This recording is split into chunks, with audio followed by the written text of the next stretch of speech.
Bonjour à toutes et à tous, merci de rejoindre Radio M pour l'essentiel de l'information de ce mardi.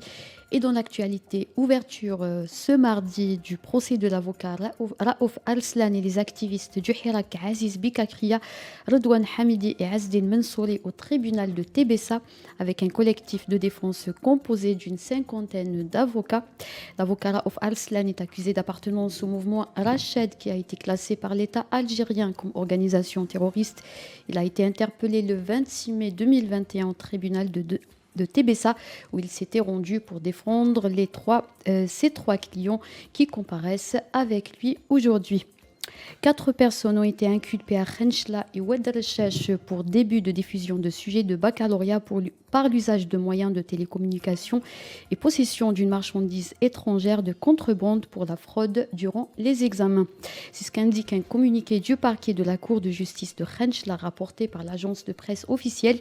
3 personnes ont été condamnées le 12 juin par le tribunal de Khenchela à une année de prison ferme. Une quatrième personne a été condamnée à 2 mois de prison avec sursis à Oued El-Cheche pour détention d'appareils interdits utilisés en télécommunication via un Bluetooth invisible. À Reldaya, une femme a été placée en détention provisoire pour avoir tenté d'aider sa fille via le téléphone portable à la triche lors des épreuves du brevet d'enseignement moyen. L'accusée a été présentée le 12 juin devant le parquet, suivie d'une comparution immédiate devant le juge d'instruction. Son procès aura lieu le 16 juin. Dans le secteur de la santé, des médecins inspecteurs seront envoyés prochainement dans toutes les structures de santé.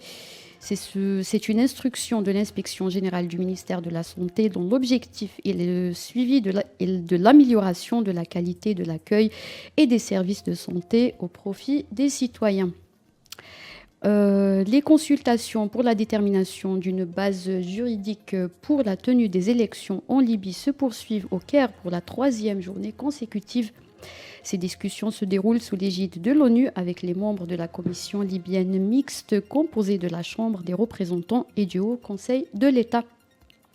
La conseillère spéciale du secrétaire général de l'ONU a exhorté à l'ouverture de ces discussions les rivaux libyens à établir un cadre constitutionnel. Au Mali, l'armée française a quitté hier matin la base militaire de Minaka dans le nord-est du Mali. Les clés du camp ont officiellement été remises à l'armée malienne. Ce dernier convoi, composé d'une centaine de soldats français, a quitté Minaka pour se diriger à la base de Gao. Celle-ci sera restituée à la fin de l'été.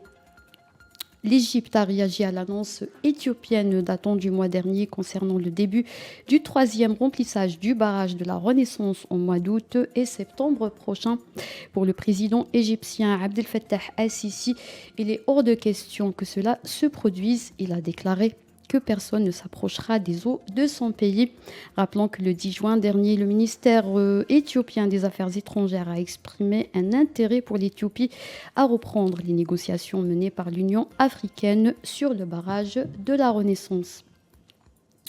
Et enfin, plus qu'une dizaine de jours avant l'ouverture des Jeux méditerranéens d'Oran prévus du 25 juin au 6 juillet, le judoka algérien Redouane Messoud et la boxeuse Imen Khelif ont été désignés porte-drapeau de la délégation algérienne lors de la cérémonie d'ouverture. Le judoka Redouane Messoud a été sacré champion d'Afrique de la catégorie moins 73 kg lors de la dernière édition disputée à Oran en mai 2022. Imen Khelif, quant à elle, a été sacrée le mois dernier vice-championne du monde de la catégorie des 63 kg en finale des mondiaux féminins 2022. C'était la dernière information. Merci de nous avoir suivis.